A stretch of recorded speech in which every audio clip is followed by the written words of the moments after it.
부천시 병 출신 이건태 의원입니다. 처장님께 물어보겠습니다.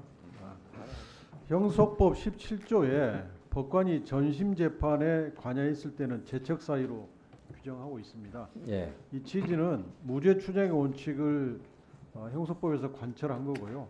공정한 재판을 받을 권리를 보장한다는 취지 맞죠? 예, 맞습니다. 그런데 어떤 사람이 무죄를 다투고 있는데 그 재판장이 공범에 대해서 동일한 공소사실, 사실상 동일한 증거에 대해서 이미 재판을 해서 유죄 선고를 한 분이다. 그러면 그 경우에 무죄를 다투는 피고인이 무죄 추정의 원칙, 공정한 재판을 받을 권리, 이 기본권 차원에서 이 재판을 무죄가 추정이 되는 재판이다. 공정한 재판을 해줄 거다. 예단 없이 할 거다. 이렇게 기대할 수는 없지 않습니까? 이 동일한 취지로 보이거든요. 이 재척 사유라는 측면에서 비록 형소법에 규정은 안 돼 있지만 어떻게 생각하시나요? 지금 그런 문제점을 위원님께서 여러 차례 지적하신 거를 저도 잘 알고 있고요. 지금 그런 문제 제기가 가능할 수도 있다는 생각은 듭니다. 10월 8일 날 이재명 대표의 이른바 대북 송금 사건에 2차 공판 준비 기일이 있었습니다. 당연히 이 재판에서 피고인 측 입장에서는 김성태 등 검찰이 제출하는 증인들을 다 법정에 불러서 탄핵하는 기회를 받아야 되는 겁니다. 물론 이화영 재판 때 작성된 증인신문 조서를 검찰은 증거로 제출할 수 있을 겁니다. 그러면 그걸 다 모아가지고 재판장은 유무죄 판단을 하면 되는 거죠. 그런데 이날 재판장께서 뭐라고 말씀하셨냐면 굳이 여기에서 심리할 필요가 있는지, 증거를 굳이 여기에서 다룰 필요가 있는지 의문이다. 심리의 효율성 관점에서 그럴 필요가 없지 않느냐, 이렇게 발언하셨다고 합니다. 이 발언은 굉장히 충격적인 발언입니다. 이 발언의 취지는 이미 김성태 등 주요 증인이 이화영 재판 때 신문이 돼서 그 증인 신문 조서가 있으니까 그 증인 신문 조서를 갖다 쓰면 되지, 또 그 사람들을 내가 이미 신문에 한 사람들인데 다시 이 재판에서 심리할 필요가 있느냐, 이런 취지로 판단됩니다. 이것은 명백히 무죄 추정의 원칙, 공정한 재판을 받을 기본권에 위반되는 재판 지휘라고 보여집니다.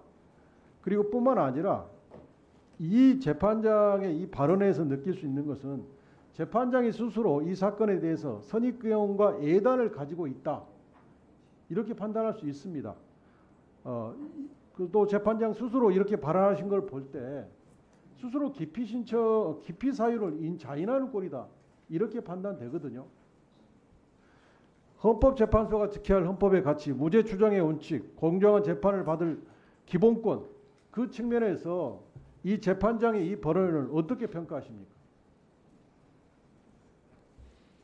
그 재판장 발언에 대해서 제가 평가할 만한 입장은 아니시라는 건 잘 아실 것 같아서 제가 자세한 말씀은 못 드리겠고요.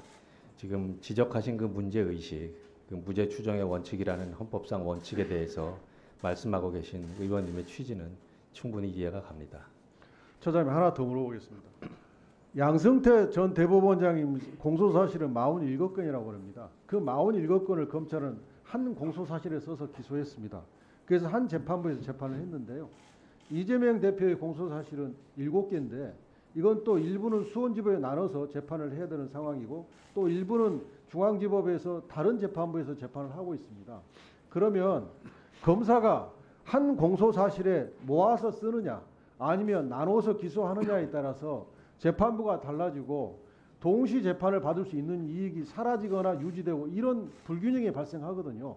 이것은 헌법재판소가 지켜야 될 평등권 차원에서 이게 검찰의 자의적 판단에 맡겨놔서는 안 된다고 생각하는데 여기에 대해서는 어떻게 생각하십니까? 그 동시 심판의 이익이라는 부분은 지금 굉장히 좀 형사 재판에서 중요한 부분으로 알고 있고요. 그리고 그 형사 재판을 저도 했었던 개인적인 경험으로는 사건을 어느 범위 내에서 병합을 하고 어느 범위 내에서 분리를 해야 되는지는 항상 어려운 문제라고 생각을 하고 있습니다. 그리고 지금 하신 질문에 대해서는 그 역시 그 헌법적 원칙 부분에 대해서는 같은 의견이라고 말씀을 드립니다. 네, 네, 소장님 예, 고생이 많습니다.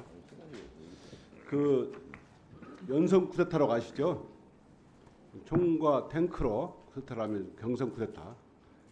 또 이게 사기와 기만으로 쿠데타를 일으키면 연성 쿠데타라고 합니다. 어떤 쿠데타든 간에 헌법 위반되는 것은 맞죠? 예, 쿠데타는 헌법에 위반된 것입니다. 윤석열 용산 대통령은 검찰총장 시절에 공정과 상식을 내세워서 이른바 살건수, 살아있는 권력 수사한다면서 수사를 했고, 그리고 자기의 정치적 목적을 위해서 검찰권을 이렇게 악용했습니다. 하나 들어보겠습니다. 채널A 사건에서 한동훈 수사 감찰을 방해하기 위해서 이게 방해했습니다. 이게 2021년 10월에 서울행정법원에서 판결이 났는데요. 국가공무원법 위반, 검찰청 행동강령 위반으로 해서 면직 이상의 중대비에 해당한다는 결론이 났습니다. 중대비해를 저지른 공무원이 대통령이 된 셈이고요. 당시 대통령 윤석열 용산 대통령 역시 찍어내기 감찰을 당했다고 하면서 피해자 코스프레를 엄청 하면서 정치적 입지를 다졌기 때문에 주의 정치적 정당성이나 출마 명분도 사라졌다고 생각합니다. 이렇게 국민을 속여서 공정과 상식을 내세우고 인사권자를 기만해서 대통령이 당선된 것을 연성 쿠데타라고 생각합니다.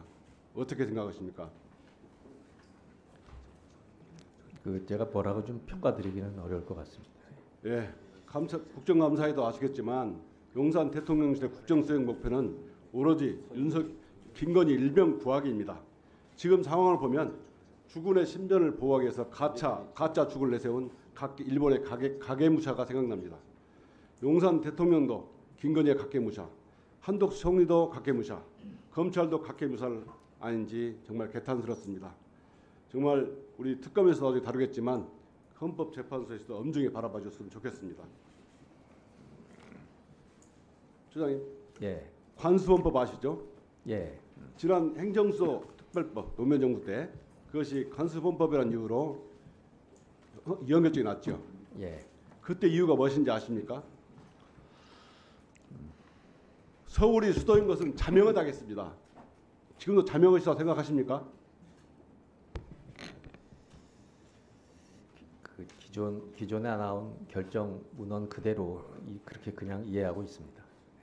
자, 보겠습니다. 그러면은 현재 논리도로 하면 천년 동안 신라의 수도였던 경주는 왜 수도가 안 됩니까?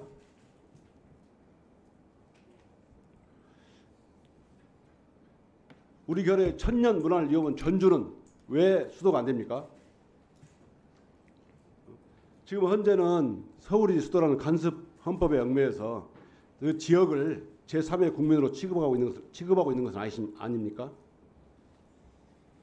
자, 헌법재판관님들의 주소지를 보겠습니다. 대부분 서울과 수도권에 사십니다. 저는 이런 관습헌법이 나온 게 서울 입구를 관습헌법 이거란 나온 게 헌법재판관님들께서 서울에 사시기 때문에 그런다고 봅니다. 서울에 살면 서울의 눈으로 서울을 보게 되고 지방에 살면 지방의 눈으로 보게 되어 있습니다. 오직 헌법재판관과 직원들 사이에서 지방에 가기 싫으니까 헌법재판소를 서울에 있어야 된다. 지방으로 옮기면 안 된다. 이런 말이 나온다고 그럽니다. 만일에 헌법재판소가 전주에 있다면 수도가 서울이라는 말이 나오겠습니까? 우리 헌법 전문에 국민 생활의 균등한 향상을 기한다고 나와 있죠. 예, 그런데 헌법재판소는 헌법연구원을 강남으로 이전하여 신축한다고 합니다. 맞습니까? 그 유련동으로 지금 계획하고 있습니다. 저는 헌법재판소가 대단히 잘못 생각하고 있다고 생각합니다. 지금 지방에 가 보십시오. 지역 소멸, 인구 소멸 정말 비참합니다. 이것은 헌법재판소가 서울에서 헌법재판소 재판관님들이 모두 서울 수도권에 거주하면서 수도권의 눈으로 지방을 보면 아무런 문제가 없는데 지방의 눈으로 서울을 바라보면 수도권 일국주의가 되고 지방은 소외되고 무너지고 있습니다. 이런 비참한 상황을 헌문제가 방기하고 있는 것이 아닌가 생각을 합니다. 정말 모든 국민은 평등하다는 헌법 정신을 실현하고자 한다면 헌재를 지역으로 옮기십시오. 헌재를 전주로 옮기실 생각은 없으십니까? 그 제가 할 수 있는 범위 내에서 그 의원님께서 말씀하신 사항을 그 깊이 새기겠습니다. 처장님, 예, 헌법소원에 권리는 국민의 기본권 중에 하나죠. 그렇습니다. 모든 국민이 할 수 있죠. 예. 탄핵소추권은 국회 입법권의 하나 아니겠습니까? 입법부의 권한 아니겠습니까? 예, 헌재가 업무가 늘고 줄고는 사실 국민이 결정하시는 거죠. 업무가 늙어준다는 것은 이제 사건 헌재가 통제할 수 없는 거잖아요. 맞습니다. 그렇습니다. 예. 이 헌법상 방조행위에 대해서 좀 여쭤보고 싶은데요. 고의나 미필적 인식, 예견만으로도 헌법상 방조 혐의에 대해서 처벌 가능한 거 아시죠? 방조, 예, 그렇습니다. 네, 그렇죠. 수사에 대비하거나 모의하는 정황 증거 또는 여러 가지 이 범죄 혐의 과정에서 주범 또는 정범 또는 정범과 모의하는 것도 뭐 여러 방조 혐의 중에 하나 아니겠습니까? 정황 증거로도 사용되고요. 예, 예. 방조의 여러 가지 형태가 있습니다. 김건희 여사의 주가 조작 과정에서 범죄 일람표 289회 언급되고 판결문에 124회 등장하는데요. 뭐 주범들과 패밀리라고 하고 한 배를 탄 사람들이라고까지 하는데 1, 2심 재판부는 판결을 할 수 없습니다. 왜냐하면 기소 독점권을 가지고 있는 검찰이 김건희 여사는 뭐 기소는커녕 조사도 제대로 못하니까요.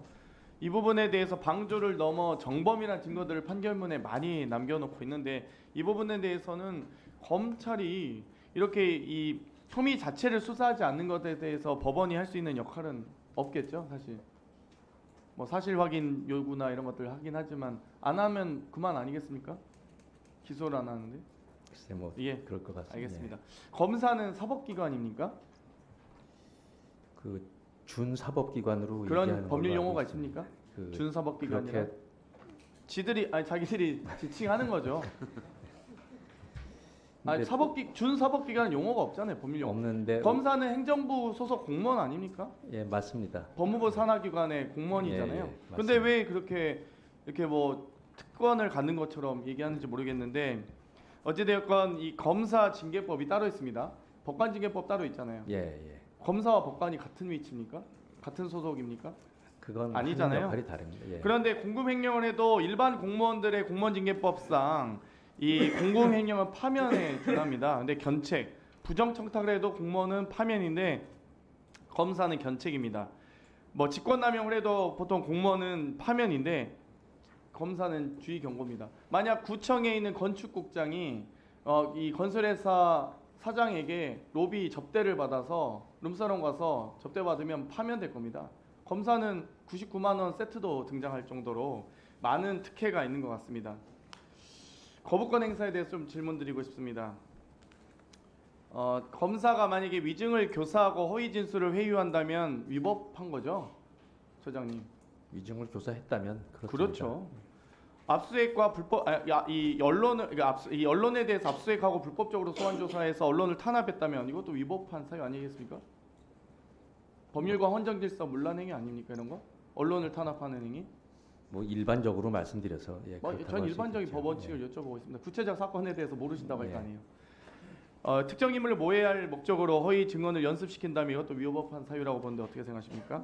예, 일반론적으로 맞는 말씀입니다. 그렇죠. 피의자와 검사가 부적절한 관계를 맺고 위증을 교사한다면 이것도 부적절한 행위 중에 하나겠죠. 위증을 교사했다면은 그래서 이런 검사에 대해서 국회가 문제가 있다라고 생각해서 탄핵소추안을 발의하고 또 법사위에 이 조사를 탄핵 조사위에 회부하고 이런 거 다 국회 과정 아니겠습니까? 검사가 범죄를 수사하듯이 국회가 비검사에 대해서 탄핵 사유가 되는지 조사하는 건 당연히 국회 권한 아니겠습니까? 국회법에 그렇게 나와 그리고 있습니다. 탄핵 소추안이 가결될 경우에 헌재가 그걸 판단하는 것도 헌재의 권한 아닙니까? 헌재가 맞습니다. 심리를 잘 하셔야겠죠.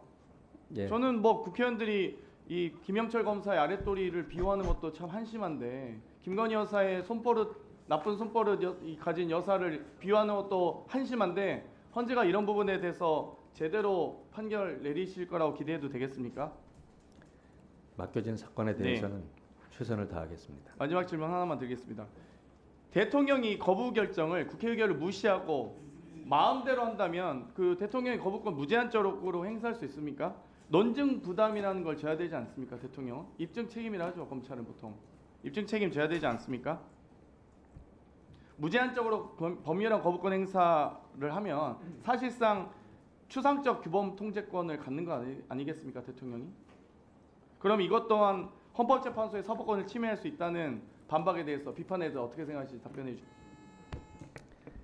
거부권과 관련해서 그 여러 가지 논의가 전개되고 있고 알고 있고요. 그 저희 헌법재판소에서 사건화가 된다면 범위 내에서 판단하겠습니다. 규범 통제권에 대해서 헌법재판소의 사법권을 침해하느냐 그것만 말씀해 주시죠. 뭐 거부권 행사를 사치하더라도. 그 부분은 좀 제가 생각을 좀 해봐야 될 것 같습니다. 종합에까지 답변해 주시죠. 예. 네, 다음은 장동혁 의원님 질문해 주세요. 네, 장동혁 의원님 질문하세요.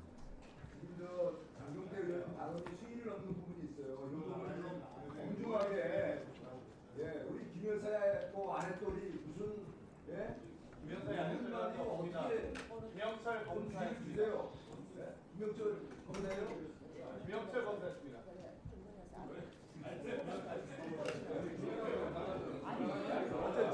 자, 잠시만요. 잠시만요.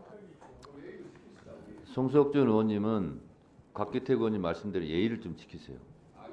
발언권을 얻고 발언하시고 끼어들게 하지 마세요. 안 드렸잖아요. 자료 좀 띄워주세요. 제가 박지원이 헌법재판소에 질의를 했어요. 예. 그런데 헌법재판소의 질의 답변이 저겁니다. 즉 대통령의 탄핵은 부정부패, 헌법기관의 권한 침해, 국익에 반하는 활동, 국민의 기본권 침해, 선거 조작 등 이런 부정행위가 있어야 되는데 깜짝 놀랐어요. 대통령이 국정을 성실하게 수행하려는 믿음이 상실됐을 때, 즉 국민이 믿음이 대통령한테 상실됐을 때 탄핵을 한다. 이렇게 답변했죠. 예. 자, 보십시오. 이미 윤석열 대통령은 이채 양명주 잘 아시죠?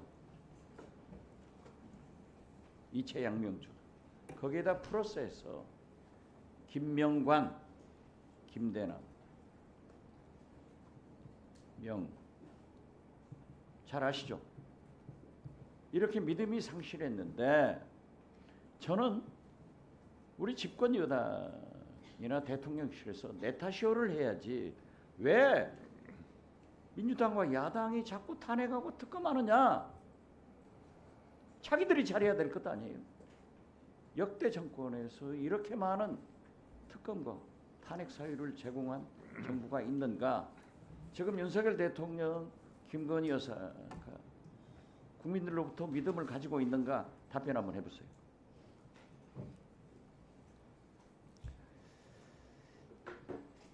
그 재판소 지금 사무처장으로서 지금 그 부분에 대해서 지금 제 입장 말씀드리기는 좀 어려운 부분 같습니다. 그렇죠.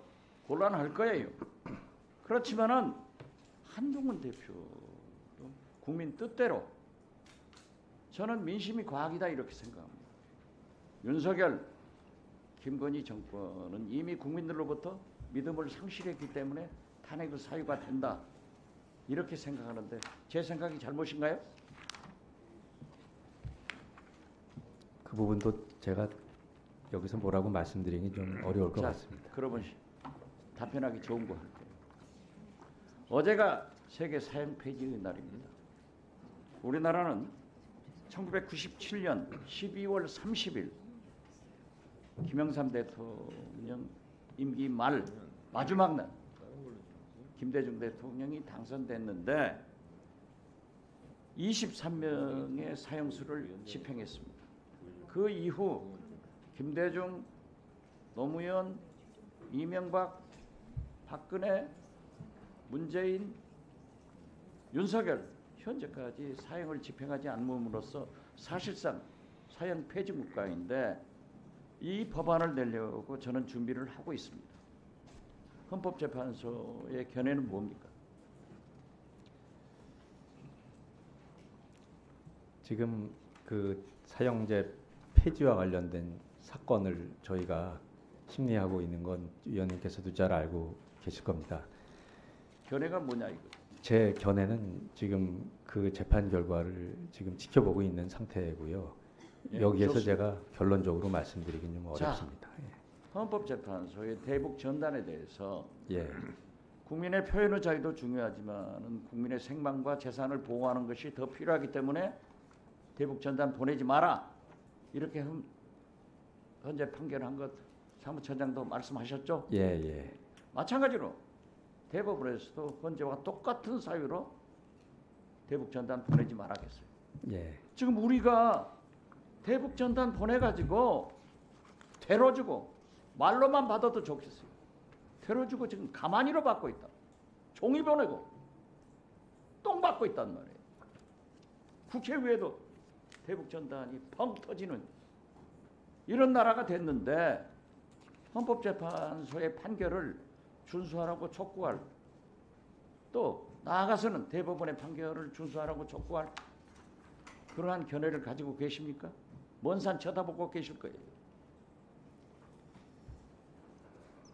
저번에 그 말씀이 있으셔서 저희가 그 판결 취지에 대해서 정확하게 좀 전달이 되도록 그 촉구하는 방법에 대해서 많이 좀 생각을 하고 있고요. 생각만 하면 안 되죠. 언론에다가도 공중에 떠다니잖아요. 예, 그걸 그 어떻게 할 거냐 이거. 언론에 충분한 전달이 되도록 노력을 많이 하겠습니다. 알았어요. 예. 처장님 지금 윤석열 대통령이 거부권을 남발하고 있다는 국민들의 그런 지탄이 좀 높습니다. 2024년 9월 13일에 여론조사를 했는데 윤석열 대통령 거부권 행사가 정당하다가 32%, 이건 권한 남용이다가 59%로 나타나 있고요. 지금 총 몇 번 거부권 행사했는지 혹시 아십니까? 20여 건 좀 넘는 24번을 네. 했다고 하네요. 우리 그 대한민국 역사상 이승만 대통령이 45회로 제일 많다고 하는데 이승만 대통령은 전 대통령 재임 기간이 12년이라 1년에 4번 정도 꼴인데 윤석열 대통령은 1년에 10번 아마 뭐 압도적으로 1위인 것 같습니다. 거부권에 내재적 한계가 있다라고 헌법 교과서에 나와 있고 헌재에서도 그 점에 대해서는 동의하실 거라고 봅니다. 맞습니까? 예, 모든 권한에는 내재적 한계가 있습니다. 그러면 우리 지성수 헌법재판연구원장님께 묻겠는데 이 내재적 한계에 대해서 혹시 연구 자료라든가 헌법재판소에 어떤 정립된 기준이 있습니까? 헌법재판소에 정립된 기준이 있는 것은 아니고요. 그 작년에 그 헌법재판연구원 그 연구 보고서가 하나 발간된 게 있습니다. 예, 연구 보고서를 좀 저희 의원실에 제출해 주시기 바라고요. 네, 알겠습니다. 그리고 혹시 국회에서 거부권 행사에 관한 뭐 법률 이런 걸 제정을 해서 대통령의 거부권 행사의 기준이라든가 이걸 입법으로 법률로 만드는 것은 어떻습니까? 위헌적인 것은 아니겠죠? 지금 헌법상에는 그런 요건에 관해서 정하고 있지 않기 때문에 네. 그러니까 그 부분은 차후 연구가 필요한 부분인 것 같습니다. 그것도 좀 연구를 빨리 해주시기를 네, 바라겠습니다. 알겠습니다. 왜냐하면 나중에 헌법을 개정하면 혹시 지금은 거부권 행사할 수 있다라고 하지만 그 기준이 일부라도 들어갈 수도 있겠다라는 생각이 들어서입니다. 네, 알겠습니다. 다음은 청장님께 더 묻겠는데요. 안동환 검사 탄핵 사건의 문제점은 저는 이렇게 생각합니다. 대법원이 인정한 사실관계의 법적인 판단을 부정했다. 헌법재판소가. 근데 헌법재판소가 2007년도에 이렇게 결정한 것이 있습니다. 사실관계 인정 및 그에 대한 법률의 해석 적용은 헌재보다는 당해 사건을 직접 재판한 법원이 보다 정확하게 할 수 있다. 그래서 거기에 따르는 것이 맞다라고 전원 재판부에서 한 결정이 있는데 이 안동환 검사 탄핵에 있어서는 이런 헌재의 전원 재판부 결정의 취지를 반하는 그런 결정을 일부 재판관께서 하셨다. 그 점에 대해서는 어떻게 생각하십니까? 저희로서는 이 탄핵을 인용할 만한 이제 요건인 법률 위반 그리고 법률 위반의 중대성에 대한 그 판단을 한 것으로 지금 알고 있고요. 그 점에 대해서는 그 저희 의원실에 한번 저희 질의에 대한 답변을 좀 해주시기 바라고요. 알겠습니다. 그다음에 이종석 검사 탄핵 사건의 문제점은 저는 이렇게 생각합니다. 대부분 그러니까 입증 신청을 했는데 다 헌재에서 기각을 했거든요. 예컨대 핵심 제보자인 강미정 씨라든가 천안 마약 사건의 수사관, 대기업 접대 의혹에 대한 증인 신청 등 신청한 증인 7명을 단 한 명도 채택하지 않고 다 기각했습니다. 그다음에 수사 기록, 감찰 기록 이거 받아보고 재판을 합시다라고 했는데도 이거 다 배제하고 그냥 성급하게 재판을 했는데요. 헌법재판은 직권탐지주의 또 직권조사 의무가 적용되는 재판이죠. 예. 예, 근데 이런 노력을 하나도 안 했다는 겁니다. 그리고 나서 성급하게 결정을 내린 것이 문제점이라고 생각하고 반면에 같은 날 국회에서 탄핵 결정이 된 손준성 검사에 대해서는 1심에서 징역 1년의 실형 유죄가 선고했음에도 불구하고 손중성 쪽 그 변호인들이 항소심 결과 나올 때까지 기다려 주십시오라고 했더니 이거는 또 기다려 줍니다. 지금까지도 지금 재판이 진행되고 있지 않죠. 중단하고 있죠. 예, 정지 상태입니다. 예, 똑같은 사건에 대해서 이정석 검사와 손준성 검사가 탄핵 심판이 청구가 됐는데 왜 이렇게 그 진행 상황이 틀립니까? 헌재에서조차도 왜 사건의 어떤 평등한 처리, 공정한 처리에 대해서 외면하고 있다 이런 생각이 들기 때문에 이곳에도 이렇게 할 수밖에 없는 이유가 있다면 의원실로 종합감사청까지 보고해 주시기 바랍니다. 예, 알겠습니다. 예, 마지막으로 기후위기 소송이 지금 헌재에서 다행히 채택이 돼서 일부 위헌 결정이 났는데 가장 중요한 2030년도까지의 국가 온실가스 감축 목표와 그 실행 방법인 탄소 중립 기본 계획에 대해서는 위헌 결정을 하지 못했습니다. 예, 예.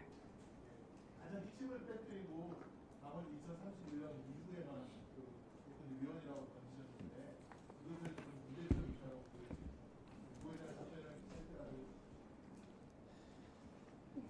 그 장기간 동안 상당히 그 심도 있는 검토를 저희가 했었고요. 미진한 점이 있다고 받아들이시는 거 충분히 이해를 합니다. 그러나 그 저희 헌재로서는 그 최선의 판단을 현 단계에서 했다고 말씀을 드리겠습니다. 네, 수고하셨습니다. 저도 5분간 질문하도록 하겠습니다. 국민의힘에서 자꾸 민주당 보고 탄핵하고 있다고 그러는데 실제 탄핵 원조 정당은 어디인가 한번 살펴보겠습니다. 경부고속도로는 박정희 대통령이 건설했죠. 탄핵 고속도로는 국민의힘 그쪽 진영에서 먼저 건설했습니다. 탄핵 열차, 레일을 깐 것도 그쪽 정당이었습니다. 그 증거 영상을 한번 보시겠습니다.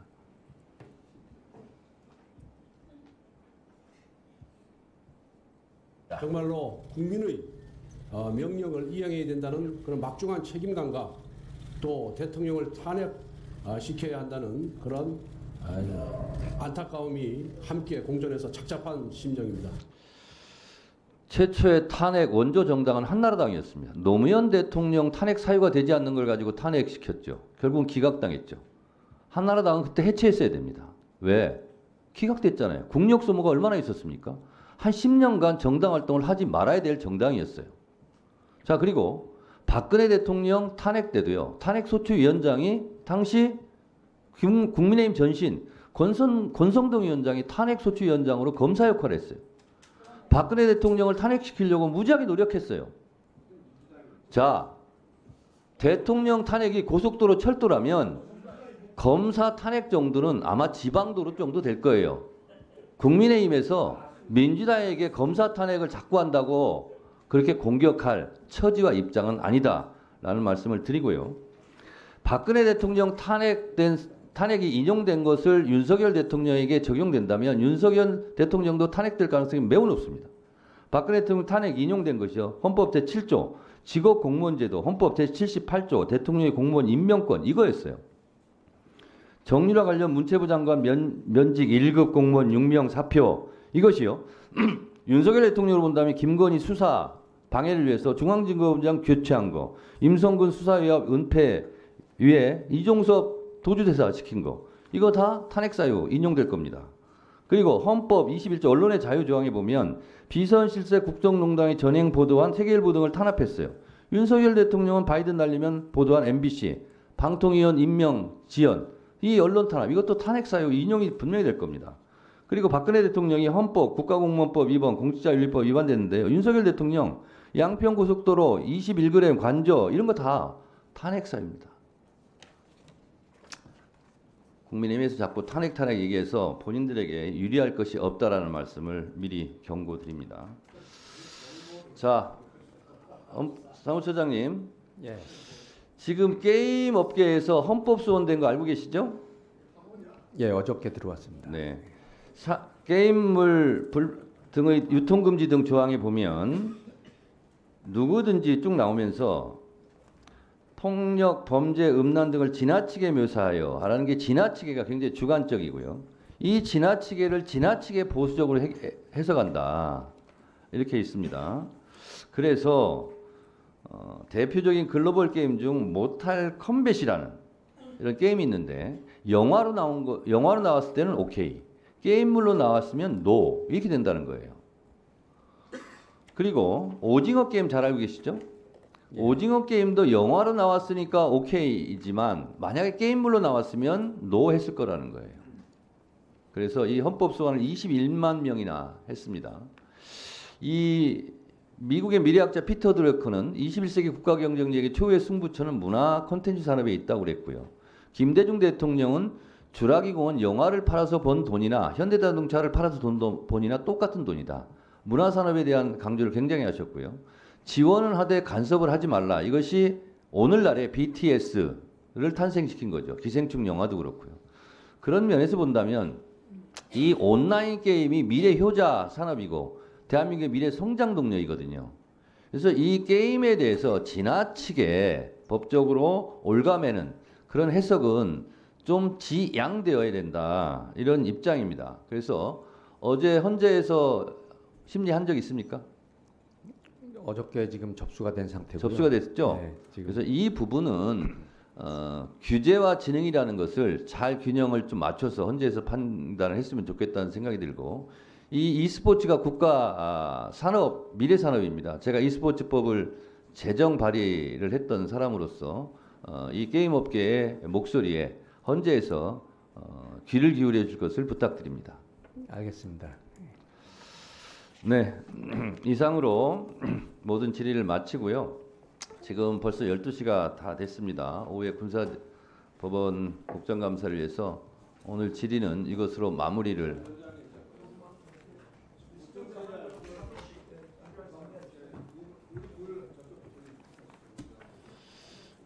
제가 보기에 지금 증인 채택해서 전체 회의도 열어야 되고요. 그러면 한 명씩만 하죠. 한 명씩만. 민주당 쪽에서는 그러면 박지원 의원님 하시고 여기서는 한 명씩만 해요. 그 시간까지는 안 될 것 같습니다. 송석준 의원님 그럼 하시고 그러면 주진우 의원님 하시고 박지원 의원님 하시고 그렇게 하겠습니다. 나머지는 허용하지 않겠습니다. 물리적으로 불가능합니다. 지금. 문체부 장관을 여기면 이 박지원도 이 원장과 주진우 의원과 생각이 똑같습니다. 예. 이미 게임 산업은 2030 세대의 문화고 예술이고 스포츠입니다. 제가 장관 때 김대중 대통령의 지시를 받고 게임 산업을 진흥시키기 시작했고 e스포츠라는 명명을 했고 정청래 위원장이 그 법을 만들어 가지고 게임 산업이 여기까지 왔습니다. 예. 노벨 문학상을 받은 한강 이 소설가도 박근혜 정권 때 블랙리스트로 탄압을 받았습니다. 그러나 이런 것들이 해제되니까 9살 때 광주 5.18의 모습을 보고 5.18과 4.3의 저항 정신을 글로 써서 세계적 노벨 평화상을 차지한 겁니다. 노벨 평화상에 두 꽂힌 문학상과 평화상을 우리 한국에서 나왔다고 하는 것은 표현의 자유를 저항의 자유를 억압하면 안 된다. 그렇기 때문에 헌재에서 그러한 것을 충분히 감안해서 판결해달라 이렇게 요구를 합니다. 알겠습니다. 예. 알겠습니다 하면 안 돼요. 하겠다고 해야지. 자, 완도하고 제주도하고 영토 분쟁이 있었습니다. 그런데 헌법재판소에서 독도도 역사적으로 고지도에 우리 한국 땅이다 하니까 우리가 한국 땅이라고 하는데 헌법재판소에서는 고지도나 완도군 소환면과 그 임대차 계약서 등을 가지고 있는데도 제주도가 가깝다 해서 사수도를 제주 땅으로 인정을 해줬습니다. 그러나 헌법재판소에서 땅과 바다는 다르다 이렇게 판결하셨죠. 예.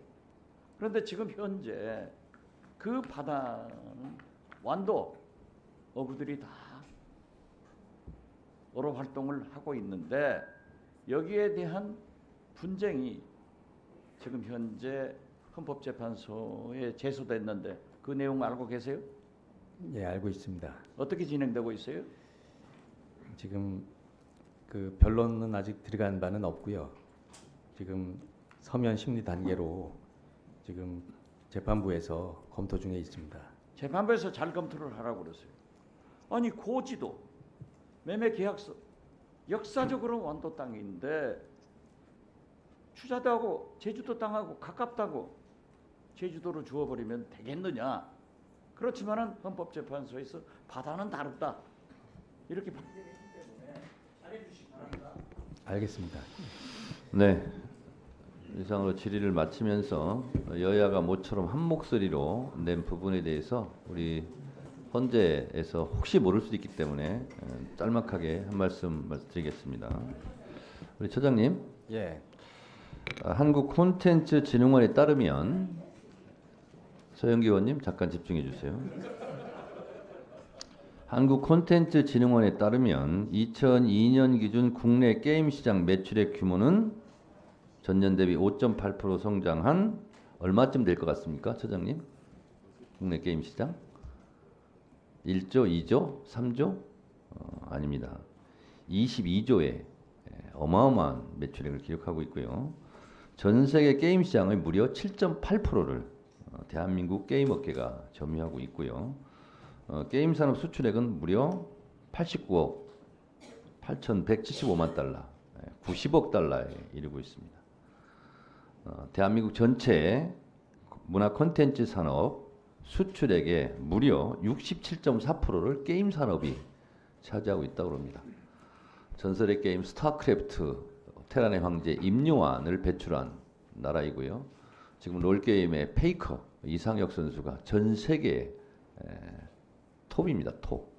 이렇게 게임 산업을 맹위를 한국이 떨치고 있는데 제도와 시스템의 미비로 여러 가지로 또 어려움도 겪고 있는 만큼 헌재에서 잘 판단해 주실 것을 위원장으로서 부탁드리겠습니다. 예, 알겠습니다. 박지원 의원님 방금 말씀하셨죠. 알겠습니다 하지 말고 하겠습니다 이렇게 답변하라고. 하여튼 전향적으로 잘 검토해 주시기 바랍니다.